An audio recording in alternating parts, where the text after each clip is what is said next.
We are back on SportsLine talking Titans training camp and the news today that Susie Smith is going to sell her portion of the team, a minority share that won't change daily operations of the franchise, but once again brings up the conversation about the team's ownership structure for sure. Our phone lines are open, 737-7767, if you'd like to continue that conversation. But let's dive in a little bit into training camp itself. Day 9 of training camp in the books today. Titans went for about an hour and 45 minutes at St. Thomas Sports Park in the afternoon. Once again, lucking out tremendously with the weather. I mean, day 9, and there hasn't been a single day that you would describe as a scorcher like we can have this time of year in late July and early August in Middle Tennessee. They have been extremely fortunate. They've gotten great work done. On the Electric Power Company Sunday Sports Central the other night, John Burton and myself talked about the guys who have stood out through the first week of Titans training camp. John, the offensive line is sort of the engine that makes this Titans offense go, but that's expected for them. Who are some of the guys who have caught your eye this week during the first week of camp? How about a guy they signed right before the start of camp? Outside linebacker Eric Walden, a guy that had 11 sacks for the Colts last year. He's really picking up Dick LeBeau's defense. And how about the other guy that they got late in the free agency game? That's Eric Decker, perhaps the flashiest of all the Titans wide receivers so far in camp. He's really going to help them in the red zone and on third down. And how about our Hilltopper, Taywan Taylor? Look, one man's injury is another man's opportunity.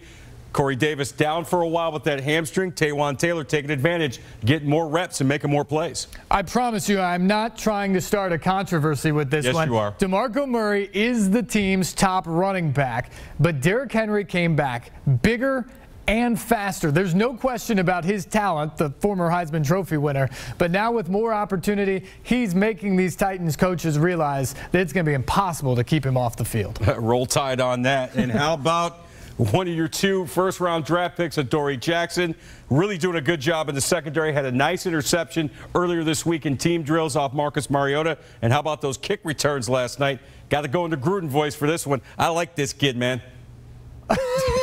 You got to love the special teams value and your impersonation as well. And finally, Curtis Riley, kind of an under-radar guy at safety who continues to find himself around the football. He made a couple of huge stops last night in that scrimmage. One guy you do not see mentioned in that little piece there about guys who stood out in the first week is Corey Davis. He had some moments for sure, but the Titans' number 5 overall pick tweaked his hamstring in the first week of practice and has been out since last Thursday. And will be out this week and probably through the first preseason game and maybe longer. Now, the good news is it won't be overly serious and they're going to take his time with it. And when he comes back, he's the type of physical presence that can come in and influence the game by a few plays here and there, even as he catches up to speed with everything that's going on. But it is disappointing because this is a guy who has such high skill, and you use your number 1 pick on, 5th overall in the draft. You want him to be a big playmaker. The good news for the Titans is how stacked that wide receiver position is now. Rashard Matthews, we did a story on him tonight at 6 o'clock about him just stepping up, continuing, or actually it's going to be at 10 o'clock tonight. I'm getting my shows confused. So join us at 10 on News Channel 5. We're going to talk about him continuing to lead the way in that room as a guy who looks very much like a number 1 receiver in the National Football League now. Eric Decker comes in from the Jets and is a big impact player for you, especially in the red zone and on third downs. Taywan Taylor stepping up in his spot. If you get Tajay Sharp back from injury, you've got another guy there. Harry Douglas is a veteran they like. There's just so many people in that room now for the Titans, but you would love to have Corey Davis because of his size and his speed and his ability at that situation. It just stings. You know, he missed the first day of practice because of the contract situation and that brief holdout, and then he gets hurt just a few days later. Not a lot of work for him so far in camp, and he'll be behind the 8 ball whenever he comes back. Now, he's a guy that still should make a big impact for this team this year, but it's not the start to your first training camp that you would love for a guy that you invest a 5th overall pick into. One area that you don't worry about the investments or how good they can be is the Titans' offensive line. This is a group that is the heartbeat of the team, even as a bit of an offbeat unit in terms of personality. But when you put them together on the field, they are all business, and that heartbeat beats together in unison. They say great offensive lines are built over time. For the Titans, that time was spent long before training camp or even off-season workouts, hunting, hanging out, and yes, even chugging beers on national TV together. We hang out together, we drink together, we go to Preds games together, so it's a good time. For the first time in years, the Titans returned their entire starting offensive line, with tackles Taylor Lewan and Jack Conklin anchoring the unit around veteran center Ben Jones and guards Quentin Spain and Josh Klein. 5 unique personalities coming together as one on the field. We had Jack, the goofiest guy in the book. Spain's usually your calm guy. Taylor's usually pretty calm in the locker room. He's usually over there by himself. He don't say much. Josh never says a word ever. If he does, you need to hear it because you're going to laugh. I'm the country guy, I guess. The group's led by Lewan. The Titans' first-round pick in 2014 had an up-and-down first 2 seasons in the NFL, but came into his own last year when the 26-year-old left tackle graded out as one of the best in football and was selected to his first Pro Bowl. Lewan credits that success to consistency both on the field and in his personal life. And this offseason, he married his fiancée Taylin, and the couple celebrated the birth of their first child. You feel like your whole life's like a pregame up to that point, and then once you become a dad, it's like, then your life's like really started. So it's awesome, man. I'm so lucky to have, the baby that I do, but also the mom. It's a complete game changer. It really puts into perspective what's important, what's not. Right tackle Jack Conklin also became a proud papa this summer. Perhaps no surprise for the guy that impressed coaches and teammates with his maturity immediately after the Titans drafted him 8th overall a year ago and lived up to the hype as a rookie, earning All-Pro honors.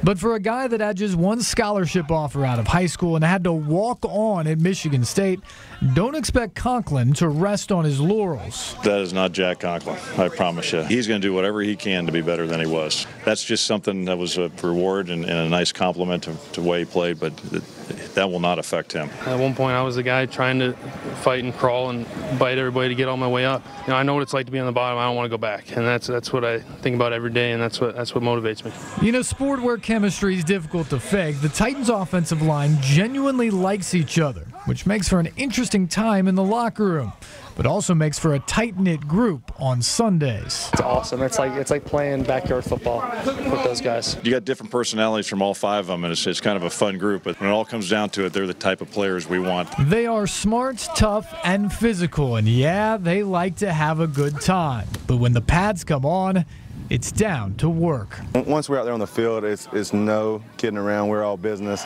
Last season, the Titans' offensive line paved the way for DeMarco Murray's AFC rushing title and allowed just 28 sacks compared to a whopping 54 in 2015. The goal for this season is simple and, according to Lewan, attainable. We want to be the best offensive line in the league. We got to protect Marcus and give our running backs opportunities to get yards. We don't have to do anything more than that. And if they do that, you can bet they'll be celebrating together. Yeah, that offensive line, many consider one of the best in the entire National Football League, going to be a big reason why the Titans, if they have the success many expect this year, will have success on the offense because they protect Marcus Mariota and pave the way for that running game. One more thing from Sunday night. John and I broke down the AFC and who we think will make the playoffs as the division winners. Now, John, we've had all of one preseason game so far, but the folks at home, they want picks, and we here strive to give the people what they want. So let's go through our AFC divisional champions, starting with the defending Super Bowl champion Patriots. So funny, the New England Patriots, to go 14-2 last year. I think their roster is better than last year. They could go 16-0. They're definitely going to win their division. Amazing to think people are actually potentially predicting an unbeaten season for a team, but they, of course, have done it before. What about the North? Surprise, surprise, Big Ben did not retire. He leads one of the most explosive offenses in the National Football League with Brown and Bell and all the other guys with a last name of B. Steelers going to win the North. I don't love that division. I love their offense. That's why I like the Steelers to win the North as well. Out West, I like the Raiders because of their offense and presumably a healthy Derek Carr. Yeah, got to keep him healthy. You got to get Donald Penn back, your stud tackle. They got Marshawn Lynch running the rock now. The Raiders should win the West. Titans get the Raiders in week number 1. potential showdown of 2 of our division champions here. Hey, call us homers, but we both like the Titans to win the AFC South. They've got the most going for them out of any other team in that division. They should win it, about 10 wins. I think it's the best team in the division, best roster in the division. As long as Marcus Mariota is healthy, which we believe he is, I like the Titans in the division.